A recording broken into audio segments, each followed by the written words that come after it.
আব্বু আম্মুর ডিভোর্সের 18 বছর পর নানু বাড়িতে যাচ্ছি। ছোট বোনের বিয়ে, তাই না গিয়েও পারছি না। আম্মুর উপরে রাগ থাকতে পারে, কিন্তু বোনের উপর নেই। তাদের ডিভোর্সের পর আমাকে আব্বু তার কাছে রেখে দেয়। আর তরি একদম ছোট ছিল বলে আম্মু তরিকে তার সাথে নিয়ে যায়। দীর্ঘ 18 বছর তাদের সাথে কোনো প্রকার যোগাযোগ নেই। তরির বিয়ের খবরটা কোথায় পেলাম সেটা পরে বলছি। হঠাৎ ড্রাইভার বাস থামালো। যাত্রীরা সবাই একটু থমকে গেল। এটা তো লোকাল বাস না, তাহলে বাস থামিয়ে যাত্রী নিবে কেন? আমি ছোটবেলা থেকে একটু ঘাড়তেরা টাইপের, একটু বদমেজাজি আর ঘাড়তেরা। আব্বু এটা নিয়ে সবসময় আমাকে বোঝাতেন, কিন্তু আমার পরিবর্তন হয়নি। পরে তিনি একসময় বুঝতে পারেন এটা আমার পরিবারের অপূর্ণ ভালোবাসার ফল। দীর্ঘদিন এমন পরিবারহীনতা আমাকে এমন রুক্ষ করে তোলে। আমার আচার আচরণে আনে ভিন্ন মাত্রা। নিজেকে সবসময় কন্ট্রোলে রাখতে চেষ্টা করি, কিন্তু পরিস্থিতি আমাকে সেই আগের মতোই করে দেয়। এটা নিয়ে আমি নিজেও উদ্বিগ্ন। সিট থেকে উঠে হেল্পারকে ডাক দিয়ে বললাম, সমস্যা কি? গাড়ি থামালেন কেন? হেল্পার একটু শান্ত মনে বলল, একজন যাত্রী উঠবে। আমি বললাম, ওই মিয়া ফাজলামি করেন নাকি? এটা লোকাল বাস নাকি? আর বাসে আপনি সিট খালি দেখলেন কোথায়?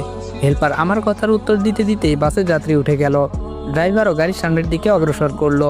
হেল্পার একটু ভাব নিয়ে বলল, ভাই আপনি মনে হয় ভুলে যাচ্ছেন, আপনার পাশের সিটটা খালি আছে। আমি বললাম, কি বললেন আপনি? আবার বলুন। হেল্পার বলে, আপনার পাশের সিটটা খালি। আমি বললাম, একদম বাস থেকে ফেলে দিব। 2টা টিকিট কেটেছি কি সাদে? হেল্পার বলে, ও ভাই সরি, মনে নেই। আমি হেল্পারের দিকে একটু রাগী দৃষ্টিতে তাকিয়ে আমার সিটে এসে বসলাম। একটা হাঁটু অপর সিটে তুলে রাখলাম। ঢাকা টু খুলনার জার্নিটা মোটেও কম না। নিজস্ব গাড়ি নিয়ে আসতে পারতাম, কিন্তু এত দূরের জার্নি দুষ্কর হয়ে যাবে। নিজের নিরাপত্তার কথা ভেবে বাসের টিকিট কেটেছি, তাও আবার একটা না, একসঙ্গে দুটো।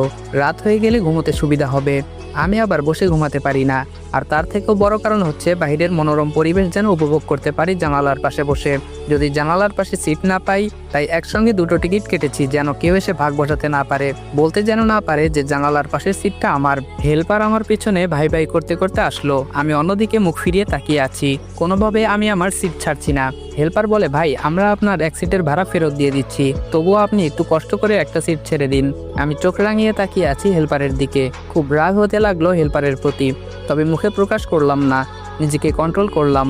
ভাই ভাই প্লিজ প্লিজ। আমি বললাম, আপনি প্লিজ সামনে থেকে সরে যান, রেগে গেলে কিন্তু খারাপ কিছু হবে। হেল্পার বলল, ভাই ভুল তো মানুষের হয়, আপনি একটু বোঝার চেষ্টা করুন। আমি বললাম, খুব খারাপ হবে কিন্তু, আমার সমস্যা আছে দেখে আমি 2টা সিট বুকিং করেছি।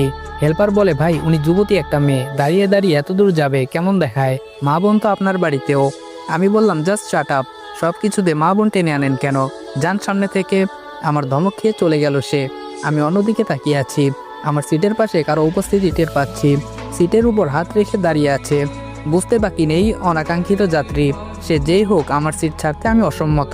আমি একবার মেয়েটার দিকে দৃষ্টি দিলাম। দেখে মনে হচ্ছে কোনো কলেজের স্টুডেন্ট, হোস্টেল থেকে ফিরছে, কেননা কাঁধের মাঝে বেশ বড়সড় একটা স্কুল ব্যাগ। আর বাস থামিয়েছিল একটা মহিলা হোস্টেলের সামনেই। মেয়েটার শ্যামবর্ণ মুখের রং, তবে ততটা কালোও নয়, আবার অতটা সুন্দরও না। তবে মুখের মাঝে আছে অজস্র মায়ের বসবাস। শ্যামলা মেয়েরা এমনিতেই অনেক মায়াবী হয়। আমি অবশ্য কাউকে বাস্তবে তেমন দৃষ্টিভঙ্গিতে দেখিনি। বিদেশে সাদা চামড়ার মানুষ দেখতে দেখতে অভ্যস্ত, তাই এই শ্যামলা চেহারার মায়াবতী কখনো তেমনভাবে দেখা হয়নি। দেখা হয়েছে হয়তো অনেকবার, কিন্তু খেয়াল করা হয়নি শ্যামলা মেয়েরা মায়াবতী হয়। সেটা হুমায়ুন আহমেদের কোনো এক উপন্যাস না গল্পের যেন পড়েছি, সঠিক মনে নেই। বাক্যটা মনে আছে, কিন্তু গল্প মনে নেই। যাই হোক, প্রায় 15 মিনিট হতে চলল।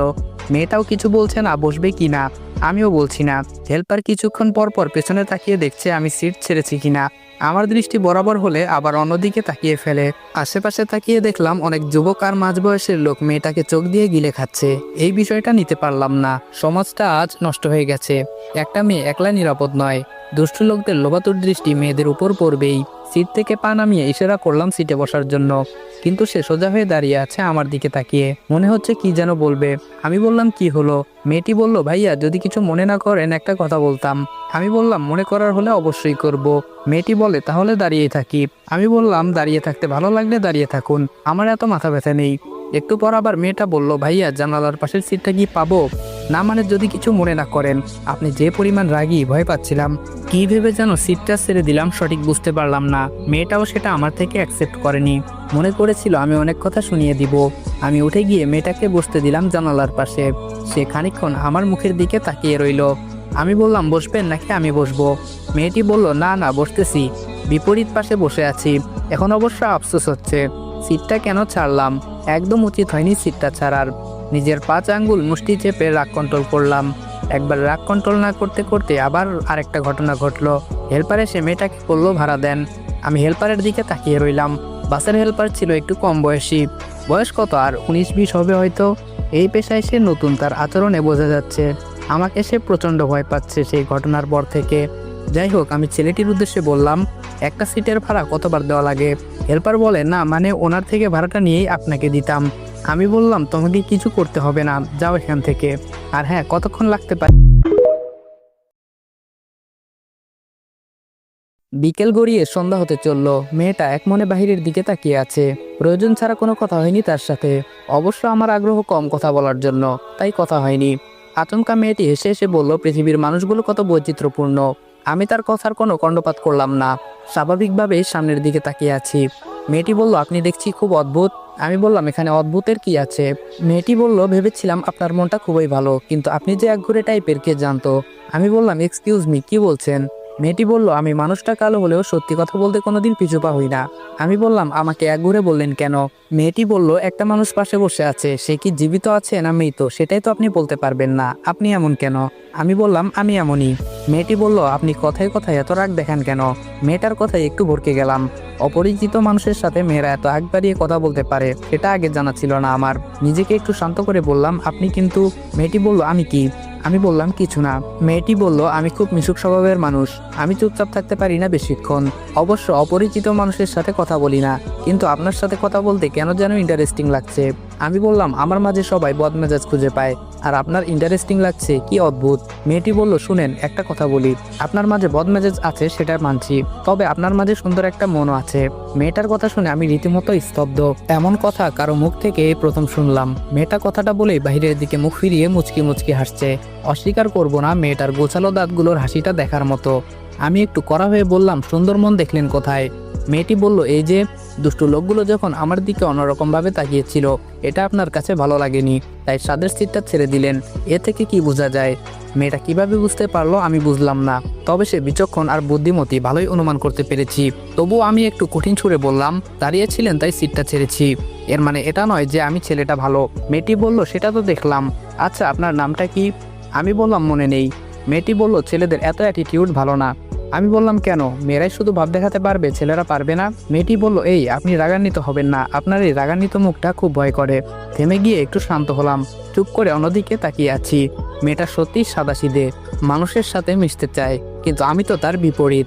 একদম কাছের মানুষ না হলে কারোর সাথে মিশি না, এবং কি আব্বুর সাথেও আমি কখনো ভালো করে কথা বলিনি। বাবা মা দুজনের প্রতি আছে আমার অগণিত ঘৃণা, তাদের জন্য আমি আর আমার বোন নিঃসঙ্গ হয়েছি। আজকে এতটা বছর তরিকে না দেখেই রয়েছি। অবশ্য বাবা এখন বেঁচে নেই, বাবার মৃত্যুটা আজও রহস্যজনক। প্রকৃতির নিয়মে মৃত্যু নাকি মার্ডার সেটা আজও কেউ স্পষ্ট জানে না। আমি ছিলাম নিউ ইয়র্কে, বাবা ছিলেন বাড়িতে একা, তাই কেউ এতটা গুরুত্ব দেয়নি। ভিসার জটিলতার কারণে আমি সেদিন বাবাকে দেখতে পারিনি। এলাকার অনেক মানুষের মুখে শুনেছি যেদিন আব্বুর মৃত্যু হয় সেদিন সকালে নাকি আম্মুকে অনেকেই আমাদের বাড়ির আশেপাশে দেখেছে। আসসালামু আলাইকুম এভরিওয়ান। বাবার মৃত্যু গল্পের নেক্সট পার্ট ইউটিউবে আপলোড হয়ে যাবে আজকে সন্ধ্যা 7টায়। ইউটিউব চ্যানেলের লিঙ্ক টিকটক বায়োতে দেওয়া আছে। ইউটিউব চ্যানেলের নাম রিদওয়ান অলওয়েজ অন ফায়ার। ভাইয়ের চ্যানেলটা সাবস্ক্রাইব করে দিও। আর দেখা হচ্ছে নেক্সট ভিডিওতে। ততক্ষণ ভালো থাকবা, সুস্থ থাকবা। আল্লাহ হাফেজ।